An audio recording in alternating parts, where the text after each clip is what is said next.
Hello, I am so excited about this playbill. Something for the boys. What I noticed about this, well, it's still the playbill for the Alvin Theater, something for the boys.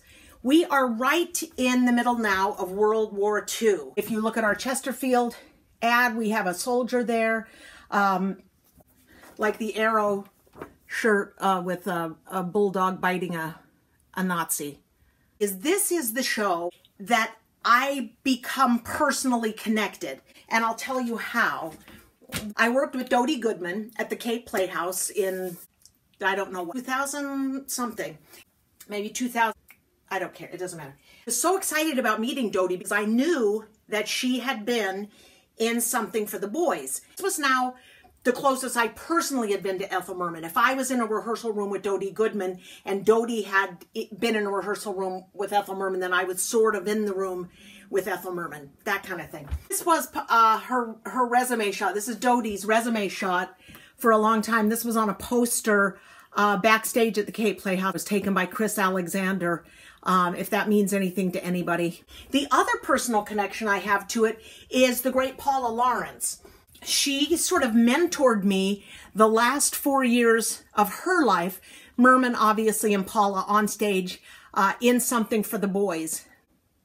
And this was a famous situation. Depending on who you listen to, Ethel Merman had Paula fired, or Paula chose not to renew her contract and move on to One Touch of Venus with Mary Martin. I was doing my show, Everything the Traffic Will Allow, and I had all these people tell me that they had tried to get Paula to come see it. And she would repeatedly say, I didn't like Ethel Merman in life. I feel confident I will not enjoy a celebration of her in death. So if Klea is any good, I'll see something else later down the road. And that's exactly what happened.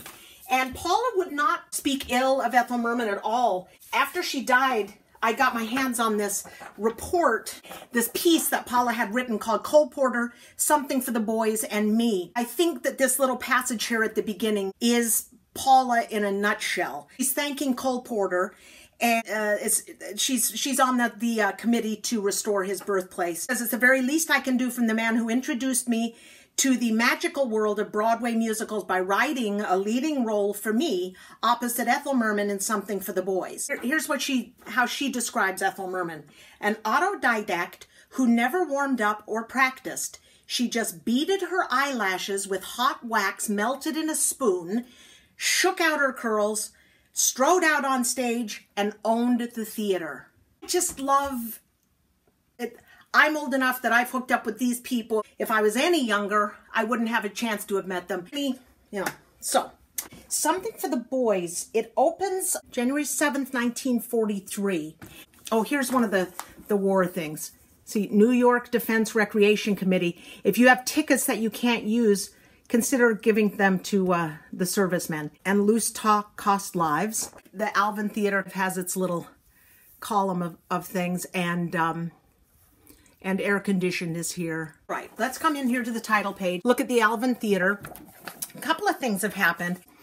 The Playbill, a weekly publication of Playbill. We have officially changed all of that to Playbill. So we have Michael Todd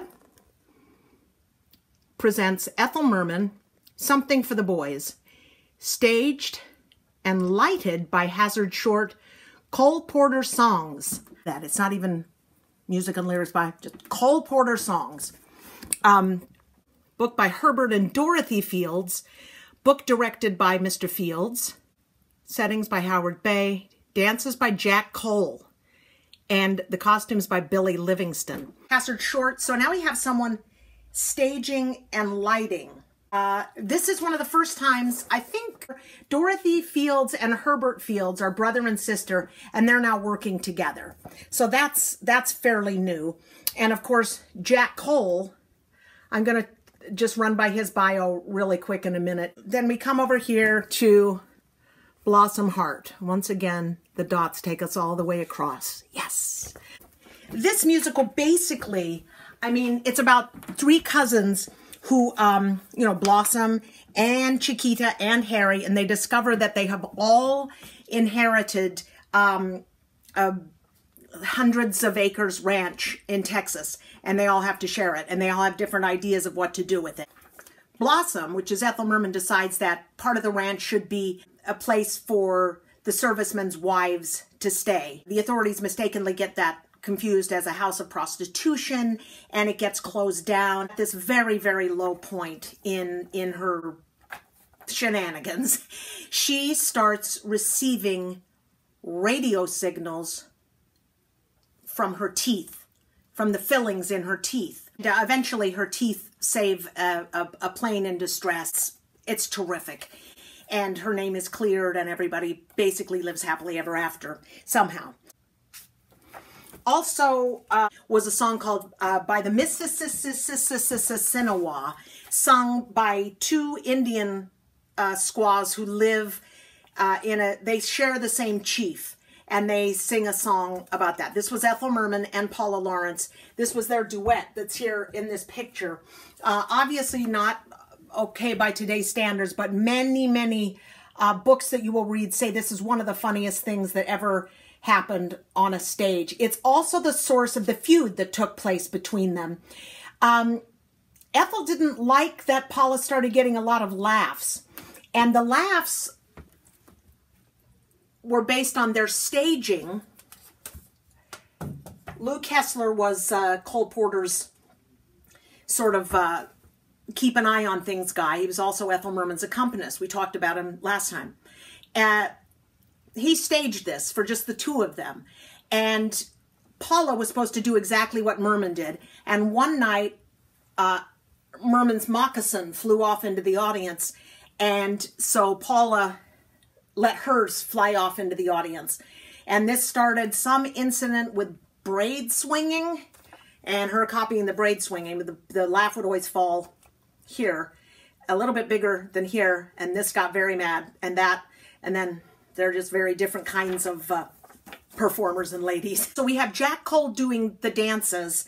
And then we have When We're Home on the Range, There's a Happy Land in the Sky, and by the Mississinawa. All those three numbers are staged by Lou Kessler. So I'm imagining if it had a small number of people, Lou Kessler could do it. But if it was an actual dance sequence, Jack Cole would handle it. Look here. The Alvin Theater is perfumed with Prince Machiavelli's Royal Gardenia. So there's an actual perfuming of the theater thing going on here for quite some time. What is it, about 10 years now? Now, last time's bio was just one for the ages. Now, this is like the wartime bio. Words were more expensive here or something. And this time her bio appears in the who's who in the cast. The last couple were actually ahead of that, and then who's who in the cast would happen after Merman's bio. So here we have who's who in the cast, and there seem to be a lot more people represented getting bios than we've seen yet. Something for the boys, who's who in the cast, and her bio reads as follows. Ethel Merman, Blossom Hart, returns to Broadway to add to the gallery of stage femme fatale that she has made justly famous. Among these would be the notorious Edie, who insisted that she was a lady, the Hattie, who was finally proved tried and true in Panama Hattie, and Madame Comtesse du Barry in the title role of the mighty B.G. de Silva historical epic. Her current mission, to deliver a large package of new Cole Porter chanties, brings back the voice that got Miss Merman off to a flying start when she first let go on I've Got Rhythm, still in Girl Crazy, and zoomed apace through such hits as Scandals, Take a Chance, Anything Goes, Red Hot and Blue, Stars in Your Eyes, and the aforementioned more recent romps.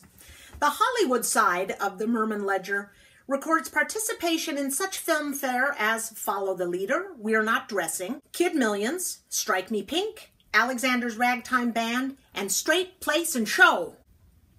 Familiar to students of theatrical biography, and frequently impressed on youthful vocal students, is the true story that Miss Ethel Merman once held a secretarial post with a Wall Street firm and batted out tunes on a typewriter while waiting for her spectacular career to get underway. Some playing with the facts here. She never worked at a Wall Street firm batting out tunes on the typewriter. She was, as we know, at the B&K Vacuum Booster Brake Company in Astoria, Long Island. Still, nobody has fact-checked. I've got rhythm this insult for however many years. I do want to read you Paula's bio. Paula Lawrence, at Chiquita Heart, once had no less an authority on comic talent than Charlie Chaplin said of her, "She is the funniest woman in America." Of late, she has entertained solo in the town smart clubs. Oh, and we have to find Dodie. There we go. So here we have the dancing girls, the dancing boys, the singing boys, and the band. And if we come in here, can you spot it? Dolores Goodman. It's before we've moved on to Dodie. Is that everything we have to talk about today? There's so much. I've been waiting for this one. I'm really excited about it. Something for the boys. Da-ba-da-ba-da. I'm always doing something. Two more things that I forgot. One of them is that Betty Garrett had a wonderful featured part in this and actually went on for Ethel Merman one night. I did want to say something about Jack Cole because I think this is really interesting for the dance experts. Jack Cole is the Irish lad born in New Jersey who was the first dancer to take East Indian and Balinese dances and set them to swing music. He created all of the dance routines in Something for the Boys, his first Broadway musical. Thought that was cool. We're going to move into the Irving Berlin years, and they are profound and wonderful. All right, I'll see you then. In the meantime, just sing out.